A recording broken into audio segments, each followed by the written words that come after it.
Good morning, Bucknutters. Welcome to the Bucknuts Morning 5 here on Monday, January 29th, 2024. I am Dave Biddle. Very happy joined by Dan Rubin. It's almost like we haven't talked about Will Howard enough, Dan. I mean, so much has happened. So many great things have happened this month. That kind of kicked it off. It's one of the things that kicked it off. And so we're going to do a deep dive on the quarterbacks today. We're going to talk Will Howard. We're going to talk about some of the other quarterbacks. New arrival Julian Sayin, Aaron Nolan. We're going to get into all that. And at the end of the show, and we'll warn you in case you don't care about Ohio State men's basketball, Dan and I are going to opine on who we would like to see replace Chris Holtmann after this season, or maybe like later today. Hello. A lot of people were like, he needs to get Lane Kiffin. He needs to get tarmacked after that Northwestern disaster the other night. But I digress. All right. I know you've got a pretty cool Will Howard story you want to share with the people. Go ahead, Mr. Rubin. Yeah, so I was trying to get a sense of Will Howard.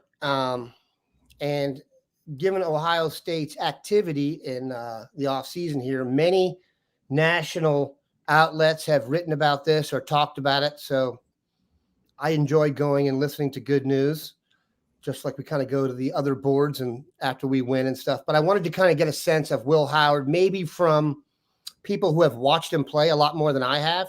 While I've watched him play, I would be lying if I said I was glued to every Kansas State game. So my guy for the draft, as you guys know on here, and should be everybody's, is Dane Brugler, who works for The Athletic. And I don't want to, kiss anyone's butt, but I really honestly believe Dane is as good as it gets for his job. I've never seen anybody work so hard at something like that. So, I mean, he's incredible. He's an absolute reservoir of information. He has his own podcast that he hosts, and he had on there Jim Nagy, who is the guy who runs the Senior Bowl.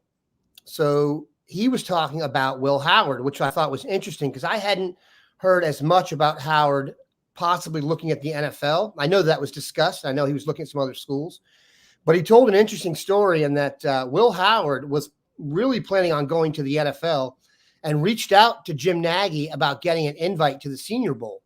So the Senior Bowl is very selective with their quarterbacks. And so apparently he and Nagy had a conversation. He wasn't totally sure. So they were like, all right, let's talk in a week. I got some other guys I'm trying to get, one of whom was J.J. McCarthy, by the way. He hadn't declared yet. So he built out the roster for the Senior Bowl and had a spot for Will Howard, called him back and said, we're ready to have you come to the Senior Bowl. And he said, sorry, I just got off the phone with Ryan Day. I'm going to Ohio State. So it wasn't choosing the NFL over, he was choosing Ohio State over the NFL. He wasn't really considering. I didn't hear about USC wasn't mentioned, and there was no other suitor that was really mentioned in there. And then I was trying to also get a sense of what are they getting in Will Howard. And Jim Nagy also said this that I found very interesting. Heading into the week, he would have given Will Howard a 4th round grade. Okay, so I went back and looked. Here are the quarterbacks drafted in the 4th round recently. Okay, last year, Jake Haener, Stetson Bennett, and Aiden O'Connell. Bailey Zappi in 2022, Ian Book in 2021, Jacob Eason and James Morgan out of 2020 and 2019, Dave, Ryan Finley and Jarrett Stidham. The best 4th round quarterback I could find going back in recent vintage was Dak Prescott. So it tells you that Howard was a legitimate NFL. Guys in the 4th round get picked. I saw Aiden O'Connell and Bailey Zappi play too much this year. So he was already projected to be an NFL player. Now you're getting that guy into a system where he gets to be more developed by people who have proven they can do it. Here's the other point I heard about him as I was going through this information. And there's become a thing where people are comparing Will Howard to Kyle McCord and going through their stats and stuff. The recurring theme about Will Howard, who had led his team to a Big 12 championship the year before with Deuce Vaughn and a couple other future NFL players, he was as good as his surrounding talent. Which brings me to this. His surrounding talent now is very, very good, okay? He's never had talent surrounding him like he's going to have now. So I'm really optimistic that it'll work out now because you've got guys who can coach quarterbacks. If you already had one, now you have two. O'Brien and Bill O'Brien and Ryan Day, say what you want about them. Their track record hedges way over 500 when it comes to quarterbacks. If you look at the other guys that were invited to the Senior Bowl, so who are Will Howard's peers? Carter Bradley, Joe Milton, Michael Pratt, Spencer Rattler, Sam Harmon, Bo Nix, and Michael Penix are going to the Senior Bowl. So that's what you're getting from. You pulled one of those guys. Hopefully you can develop them. And I have to say my expectations are pretty darn high. I don't think it's like I told one of my buddies a couple years ago before the season to put some money on CJ to win the Heisman. And it didn't work, but it came close. I don't think I would do that. But I do think Will Howard is going to be a little bit better than we expected just because he's not going to be asked to do but 50 or 60% of what he was asked to do in the past. So if you can dump it off to Quinshon Judkins and Travion Henderson, that's like dumping it off to Deuce Vaughn, and we're on our way to a greener pasture. So I just thought that was interesting because he kind of got lost in the shuffle there in the potpourri of tremendousness. If you're a Bucknut subscriber, we're going to have an item in the boarding house today. The early returns on Will Howard are good. Now, they haven't had a real practice yet, but we have a couple of sources that gave us a good report. So look for the boarding house today. We're going to have some on Will Howard. And Dan, you touched on this. Let's get into expectations. You said you have high expectations. I do as well. Go ahead. This is another thing. I forgot. I want to make this one more point about Will Howard. I also actually talked to someone who said, you'll be amazed how big he is. Like, there are a lot of guys who are listed at a certain height and weight. And he's like, when he walks in the room, he is a big dude. Okay. There's a commanding presence about a guy who is 6'4.5" or whatever, 240 pounds. I'm sorry, I didn't want to cut you off, but the guy made a point to go out and say that, like he went in, and it was like, the guy's like, I'm 6'2", and was cranked. So good stuff. Yeah. I'm looking forward to meeting him. I guess I won't be eye to eye. I'll be 2 inches below eye to eye level. Maybe it'll be 2.5 if he's 6'1.5". So we'll see. Take it. When I and Jerry Emmett can back me up on this. So can Marvin Harrison Jr. They had him listed at 6'3", Marvin's freshman year. And I was like looking at Marvin, like looking up at him. And I'm like, if you're 6'3", I can never tell people that I'm 6'3". So I went to Jerry, and he is a legit 6'4". I went to Jerry, and Jerry finally changed it in the program or the roster to Marvin Harrison Jr. being 6'4". Okay. I just bored everybody with that story. All right. My expectations are also high. He's going to be quarterback one, and he's going to have weapons around him. Like you said, he's going to be coached by Ryan Day and Bill O'Brien. All that's great. From what I'm hearing, he can make all the throws. He doesn't have a cannon. But you're right. He's a big guy. He's mobile. He's tough. He's a natural leader. I'm liking everything I'm hearing. Now, do I think he's going to win the Heisman Trophy? No, I'm not going to put that on him. Maybe he can be a finalist. I don't know. My expectations, Dan, are he's going to be really good. Not like Justin Fields level, CJ Stroud level. Maybe a notch below. I'm not predicting he's going to be the number 2 overall pick of the draft or the number 11 overall pick of the draft. You said if he came out this year, probably 4th round. I think by next year, we might be talking 3rd round, 2nd round at the best. He's probably not going to be a 1st-round guy. But I would take that and run with it if he's a 2nd, 3rd-round guy. And I expect him to be first-team All-Big Ten, which is going to be tough now with Oregon and all these guys joining the conference. That's my expectation. Not to win the Heisman, although that'd be great. First team All Big Ten, especially now that we've beefed up the Big Ten. That's my expectation for him.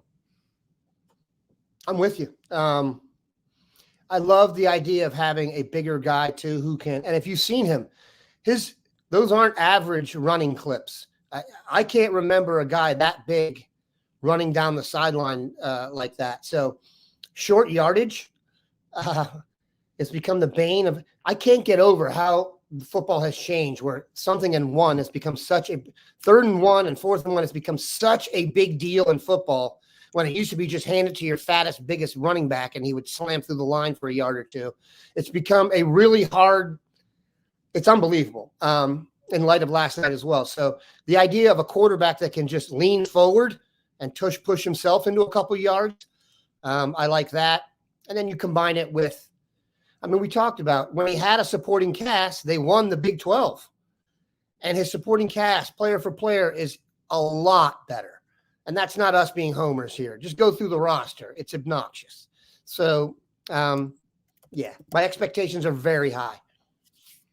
Yeah, I don't want to like make him too high and put too much on this young man, but I mean, I think he's going to have a really big year. All right, this is something that's unprecedented as far as I know.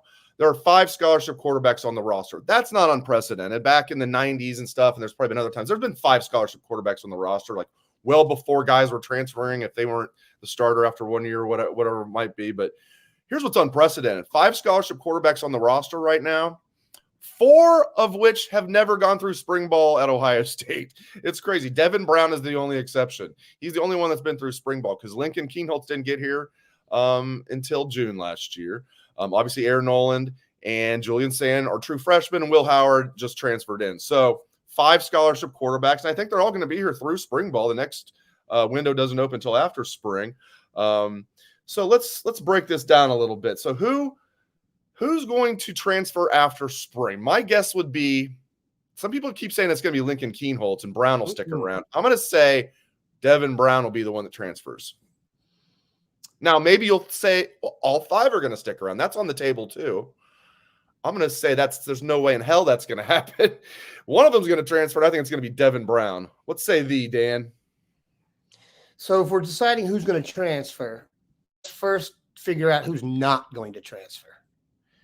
Will Howard, Julian Sand, and I got to think Aaron Noland will stick around. Now let's see. Aaron Noland, everything I've seen, heard, and watched is about the most mature person for his age that I've almost ever heard. And I'm not saying that hyperbolically. I would encourage you to go listen to him talk, look at him sitting in interview sessions with adults. He is not intimidated in the least. He is an extremely confident young man. So I honestly believe Aaron Noland thinks he's going to be the quarterback here, which, by the way, I love that he thinks that. So the question is Brown or Keenholz. I think Brown would be the low-hanging fruit one, just because the faith has already been put in him and then kind of taken away in some respects. And I would think from an emotional standpoint, it's hard to get back from that. But he's also burned the boats guy, man. He loved it here. So who knows? I don't think it's that out of line to think there'll be 5. I mean, I guess one of them's got to go. Now, here's the other thing, Dave. Quarterback is also, I almost don't consider, quarterback is now like in its own positional strata in that I think 60% of the starting quarterbacks in football in Division I last year were transfers. So it's completely different. It's not even like the rest of the depth chart. Right. So it's hard. So the idea of transferring in and out, everything has to be taken on a case-by-case basis. I would say I would expect Devin Brown to transfer. I wouldn't be surprised to see I'm kind of I like Lincoln Keenholz, I have to admit. I will tell you that I had a conversation with someone who was a South Dakota native and is also a really good athlete from South Dakota. And if you bring up the name Lincoln Keenholz, it sounds like you're talking about Davy Crockett. I'm not kidding. That kid is a living legend in South Dakota. Now, it's South Dakota. Yeah. But South Dakota is also the home of Kalen DeBoer, who got him at Washington and is now at Alabama. So it would not be surprising to me to eventually see Lincoln Keenholz end up at Alabama. And I have nothing to base that on except just vibes and their past relationship. So, yeah, I think the general vibe would be Will Howard's the starter. Sand and Aaron Noland battle it out for number 2. The other is number 3, maybe even in a tandem 2 approach.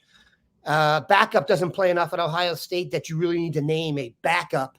You know what I'm saying? You could rotate that one to keep them both in the fold. So that's how I see it. And then who knows, they may even take another quarterback in the portal if those 2 leave in the Tristan Gebbia mold. Yeah, Chugs, Gunnar Hoke. Yeah. He wants 4 scholarship quarterbacks on the roster. That's when he would reach for just a depth piece to get that 4th guy. They won't need it this year. They have 5 now, and I think only 1 will transfer.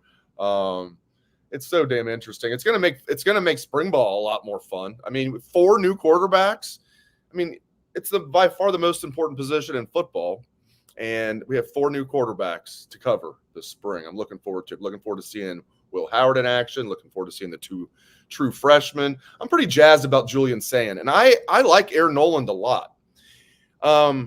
Here's the thing, though. It reminds me a little bit of when Ryan Day had Jack Miller in the class, and everybody's like, woohoo, Jack Miller. Yeah, baby, let's go. And then it was like, all of a sudden, you hear rumblings Ryan Day's going after C.J. Stroud. It's like, what? Is he not sold on Jack Miller? Now, this is not apples to apples, okay? But it might be apples to oranges, still fruit. Because, like, it's not a perfect parallel. Because as we know, Julian Sayin reached out to Ohio State. This wasn't Ohio State saying we've kind of soured on Aaron Nolan, and we're not sure about Aaron Nolan. I think is probably the better way to put that. I think with Jack Miller, they were like, maybe he's not as good as we thought, and this C.J. Stroud guy is really good and is underrated. It worked out beautifully. Now, but you could make the argument if Ohio State's really sold on Aaron Nolan, they wouldn't have taken Julian Sayin. Your thoughts on that? Yeah, I don't know if I agree with that. Also, people say Julian isn't as athletic as Aaron Nolan, but saying Nolan is listed as a pocket passer and Sayin is listed as a dual threat passer. So I don't know what that means. I think athleticism is fine on both sides. I do know that when Sayin reached out, that was an interesting occurrence at Alabama. They basically told him to kick rocks. That they were going to bring in Austin Mack, the quarterback they had recruited out of Washington, and then it wouldn't work out. So that's going to be an interesting storyline to follow from their perspective. He is a very, very good quarterback. I mean, you don't win the Elite 11 and thrive in the pro day section without being a stud. And he reached out to, I mean, look at the guy. He went to Alabama, and then he reached out to Brian Kelly, Lincoln Riley, and Ryan Day. This dude is here to play quarterback. This is not he's like one of these guys I say, these are future pros. Geography means nothing. He's from California to Alabama to Ohio to talk. All that matters is the program, man. These are a different breed of cat. I brought that up to several people I trust when this was first going on, and they all said immediately he'll beat out Aaron Nolan. So I've not been on the field with him, and I don't know. And I was super high on Aaron Nolan, and if he beats him out, so be it. But I know there was some consternation about taking Sayin, given the room. I do think the fact that Bill O'Brien is a Sayin fan from jump and was the one who recruited him back at Alabama had a lot to do with it. And I just don't think you can turn down a player of this caliber in this era. I think it comes right down to the fact that, look, we want everyone to be happy. Has Ohio State maybe from the fan base think we want the kids to be a little bit too happy? Maybe we aren't being enough cutthroat. That's up for debate. And I think the bottom line is you just can't turn down a player of this ilk. And especially when you have Bill O'Brien in the room. And then, you just see where chips fall where they may. Here's the thing also. It's not the same as it used to be. If this was 5 years ago and you did this, that would be, telling one of the other quarterbacks, you're going to spend 2 years extra on the bench, or at least an extra year. Aaron Nolan could transfer and being the starter at another school 30 minutes after he left Columbus. So he'll be fine. And hopefully this is a sign of Ohio State adhering to a standard of championship or bust. Yeah, it's going to be interesting. I do think if Aaron Nolan could end up being the long-term starter at Ohio State, I think whatever happens with Aaron Nolan, I think he's going to have a very successful college career as a starting quarterback. I don't think it's going to be like Jack Miller. I think Aaron Nolan's markedly better than Jack Miller. And Jack Miller, unfortunately, had to retire from football due to medical condition. But maybe it's more Hurts than Tua. Aaron Nolan's a good one. It's just, you can't turn away Julian Sayin, and he's elite. Maybe Aaron Nolan will be elite, but I think Julian Sayin, I'll be surprised if he's not elite at Ohio State. I'm sorry to interrupt you, but I think it could be Hurts and Tua. You know what I'm saying? Like, you just have two studs in there. Two guys who both have, are going to make $100 million in the pros. It was just whichever worked for that group. All right, let's I jotted down in my notes. By the way, we'll get to Nick Bosa and Chase Young and get into the Super Bowl in just a minute. And we're going to finish the show talking about Chris Holtmann and the basketball program. But so I wrote down here in my notes, who's going to be the starting quarterback in 2025? Did we already answer? I think I already gave my answer. I'm pretty confident it'll be Julian Sayin. Now, could be Lincoln Kienholz. Could be, he's kind of like just a ball of clay at this point. Kienholz from South Dakota, was a 3 sports star, as you said. He's like the Michael Jordan of South Dakota, and it was awesome in all 3 sports. Didn't get to Ohio State till June. He's just now focusing on football for the first time. Maybe Day can mold that into a quality quarterback. You're getting Julian Sain, the number 1 quarterback in the country. You got Aaron Nolan, the number 4 quarterback in the country. Burn the Boats is still there. I think he might need to save a boat, but he might need one boat here in a few months. But he's still here for now. I think it's going to be Julian Sain will be quarterback 1 in 2025. What do you think? I would bet on Sain, but this is not something I'm worried about. Right. As long as they get a great quarterback, I could care less. I remember the Seattle Seahawks drafted the kid from LSU, remember? Or got the free agency. What was his name? I can't remember. Oh, Flynn? Yeah, and then they brought in a 4th-round pick named Russell Wilson. He beat him out, and they went with it. Yep. All that matters is you have a great quarterback. I don't care. Listen, if it's Keenholz, if he's the best one, he should play. All that matters is you have a great quarterback. And the more great players you have in the room, we're lucky. This shouldn't be viewed as a negativity. This is a first program problem here in great, great detail. I mean, the fact other schools will be listening to this podcast and thinking it's kind of rich kid problem. So we're not going to worry about it. We're very psyched about the group for sure. Yeah, this is 1% of the 1% problems. Not a problem at all, actually. This is just loading up on great quarterbacks. That seems to be a good idea. Last time I checked, it's important to have good quarterbacks. All right, Nick Bosa, Chase Young going to the Super Bowl. I love it.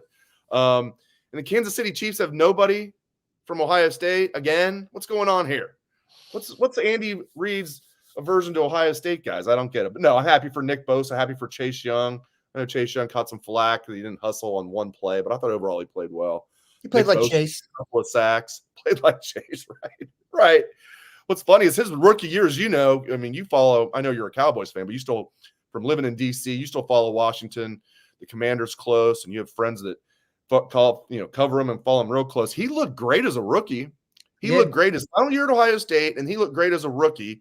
Was it the injury with Chase Young that set him back, or is it the kind of maybe the work ethic, a little bit of both? Because I thought we're going to be talking about Chase Young as not like Lawrence Taylor or anything, but I thought we'd be talking about a 12-year absolute stud, multiple Pro Bowls, lead the league in sacks maybe once or twice. We're not getting that out of him. Is it because of the injury that he suffered, or do you think it was something else? Nick Bosa was chosen over Justin Herbert. How do you think they feel about that in D.C.? Not good. You mean Chase Young? I don't think Chase has maximized Chase's gifts. I'll just say that. When you're as big and strong and fast as Chase, as you saw in a couple plays, he looks like the best defensive end on planet Earth. And then on other plays, he doesn't. Do people in D.C. think he loved being a professional football player? The good part, not necessarily all the football part. So he's still good. The Bears chose Montez Sweat over him. They were offered both when they chose Montez Sweat. So Chase is always going to be one of those guys you're going to be wanting more from, because literally he may be the most physically impressive person you ever see in front of you, ever. I remember when someone I know very closely, who's a very big human being, visited. His son was being recruited by Ohio State, and he said when he saw Chase, he was like, "Oh my God, where are we?" And also, the guy on the other side is so good and so unbelievable that, Nick Bosa, man. Nick Bosa is going to the Hall of Fame, bro. I mean, I don't know what else to say about him. He is going to the Hall of Fame. Yakov, 22. Smart man. What else can you say about the guy? Even in the game when it looked like Detroit was kicking San Francisco's ass for a while, and it did look like that. Yes. Every 5 or 6 plays, you'd be like, oh, but they still have Bosa. You know what I mean? He'd get a sack. Bosa has his second sack. Everybody else sucks. And then it kind of came around. But he's incredible. I mean, I don't know, man. I've run out of – I'll tell you a cool story. You remember the game against Rutgers in his senior year? It's junior year. Obviously, he didn't play his senior year. Right before there was a 3rd and long, and I just – when you're sitting in the stands, and I was with Mr. Bucknuts, you can catch a lull in the crowd where you say something thinking it's going to be loud, and actually you say something and everyone hears you, and it's kind of embarrassing. And I yelled out, Bosa time.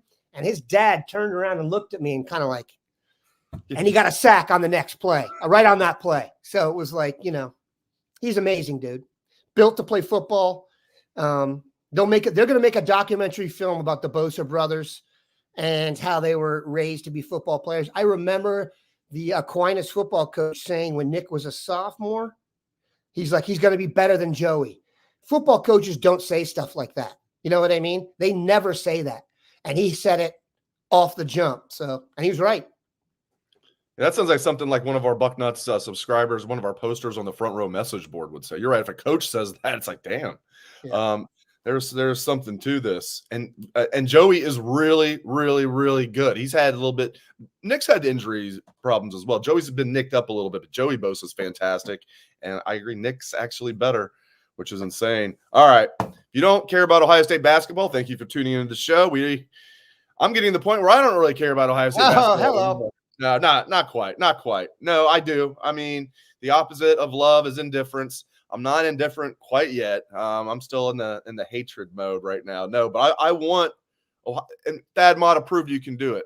I never forgot to ask Thad once at it was media day before season. I'm like, do you feel like you've made Ohio State more of a basketball school? He's like, well – and he gave a great answer. He goes, Ohio State's always going to be a football school. He's like, my philosophy is it can be a football school and it can be a basketball school. And that's exactly what Thad did. Football's always going to be king, but we saw what Thad did. It's possible.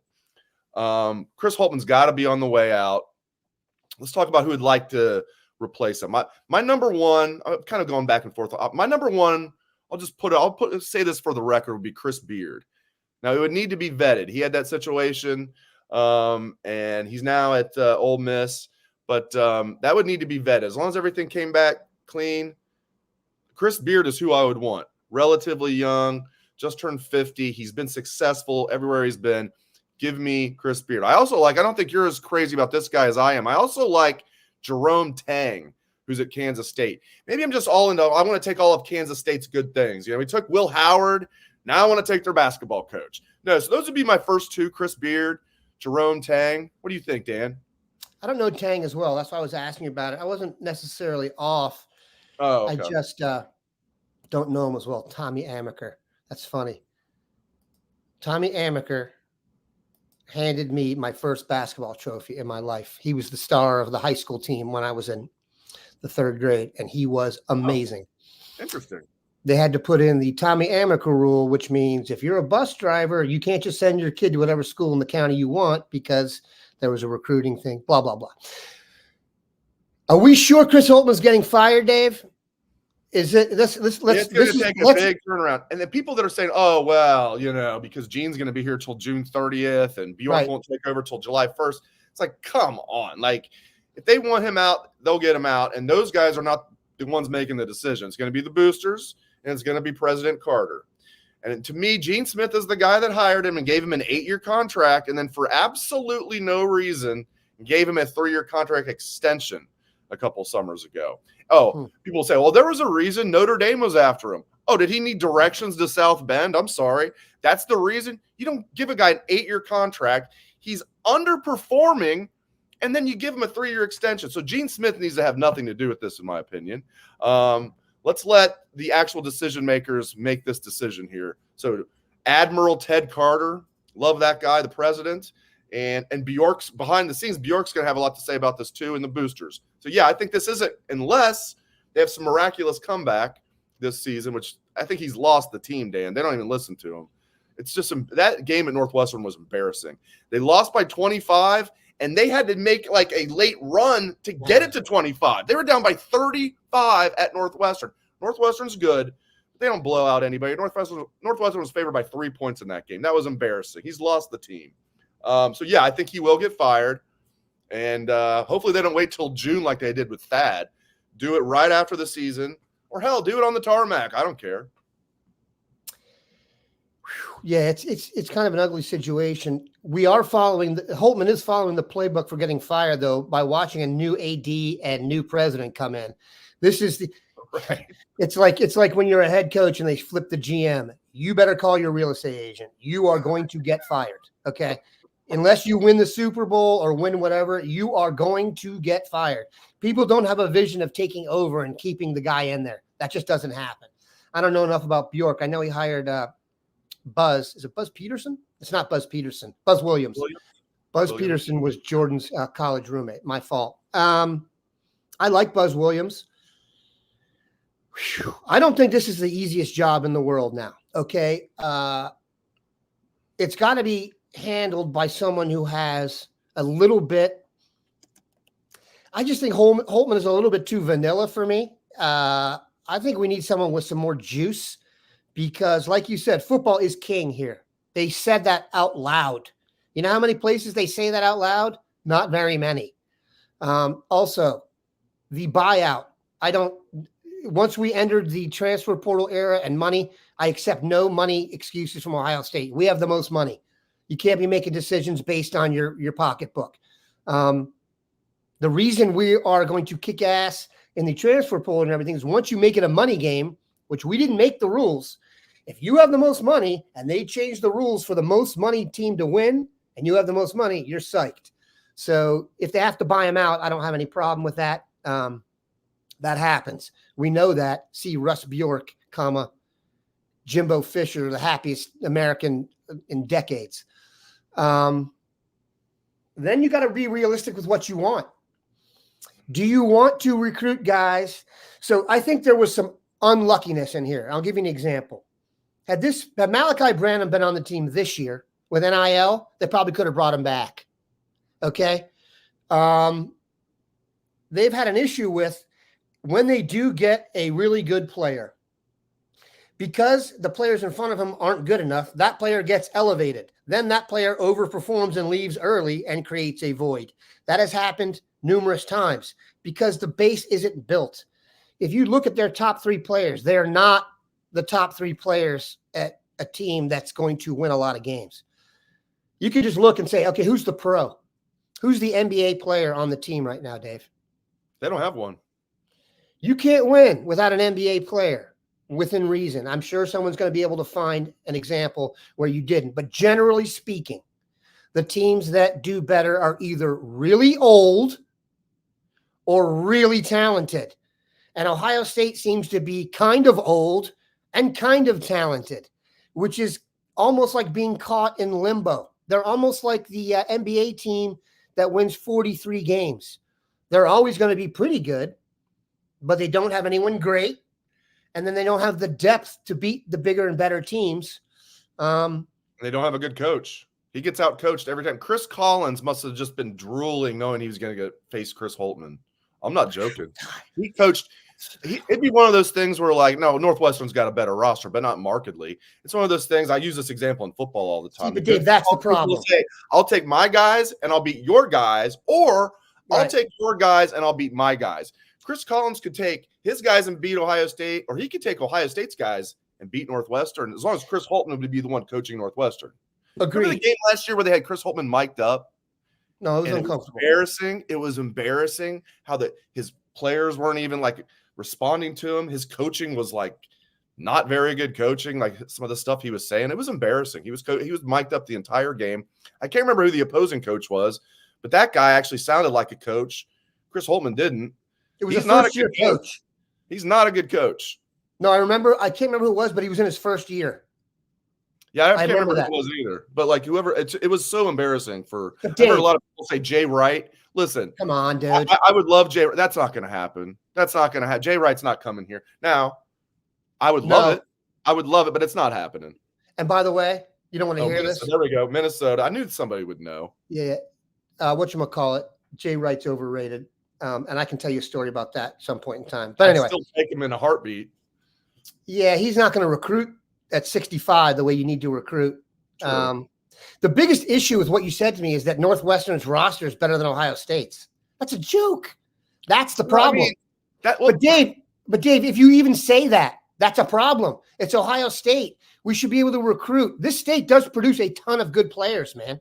We're not in the mix for any of them. It's crazy. I mean, Devin Royal, I think, can be a good one eventually. He's the one when Centerville was ranked #1 in the country when Cups was a junior and Royal was a junior and Sonny Styles was a junior and picked Central beat Centerville. Centerville was number one. The best player on the court that day was Devin Royal. He scored 20 points in that state championship game. He was a junior, and then he was Mr. Basketball. Royal has a chance. He's just not ready to come in and be like a big-time freshman. To be a good college basketball player. Okay. I don't think he's going to be an NBA guy, but like Devin Royal was the best player on the floor as a junior in the state championship game and then won Mr. Basketball as a senior over Cups, by the way. So I don't know, man. They have to make a move. I think Sonny was the MVP of the game, personally. I like Royal, but he's a 6'6" power forward. Like Zed Key. Ohio State, when are we going to start? I want to recruit. Now, this is crazy. I think they should just pull out all the stops in recruiting. They're not recruiting good enough players. And the guys they do get are like, so Michi was an Ohio guy who was kind of an afterthought. You know what I'm saying? But Roddy Gale's a nice player. He's not a number one option. Bruce Thornton's a nice player. He's not a number one option on a team that's going to win a lot of games in the Big Ten. That's ridiculous. That's not Bruce Thornton's fault. You know what I'm saying? That's not Roddy Gale's fault. They're being thrust into a position they're not capable of handling. The one time they did have two studs with Liddell and Branham, the rest of the team wasn't good enough, and that brought them down. They just haven't gotten the – see what I'm saying? They haven't lined it up. They haven't gotten the rhythm going. I don't know if that's from recruiting. Dude, they had a year here where they recruited 5 guys. I might even been the end of that. And then, we're going within 18 months. You know what I'm saying? Was that the DJ Carton crew where only EJ Liddell remained? That was a head scratcher at the time. Holtman was still kind of in his honeymoon phase. He did a great job his first year. He had 2 future NBA players on that team in Keita Bates-Diop and Jayshawn Tate. But still, he overachieved year 1. They finished second in the Big Ten, won a bunch of games. But he's been disappointed. I don't give him any excuses. This is year 7. This is year 3 or year 4. I'd be all right, okay, yeah. Year 7, like this is the product. What's in the pipeline, Dave? That every college coach has to deal with, and he just doesn't deal with it well. You have to be able to re-recruit your own players. You have a whole recruiting class, as you mentioned, that DJ Carton class that fell apart within a year. It wasn't like 3 years later. I'm done with him, man. He's a nice guy, but if he was a JV high school basketball coach, I'd be fine. He's a nice guy, okay? This is Ohio State. I don't care that he's a nice guy. By the way, this is what Ross Bjork said about him when Ross Bjork was going on and on and on about Ryan Day, elite, just gushing about Ryan Day. And it was kind of like, what do you think about Chris Holtman? Nice guy. It's like, well, geez, what do you think about her, Dan? She's got a nice personality. Yeah, Dan doesn't think she's very pretty. All right. Well, great stuff. We went a little longer than what I intended, but this was a lively show. Great stuff out of Dan Rubin. We appreciate everybody tuning in. Thanks very much. Hope everyone has a great rest of your day.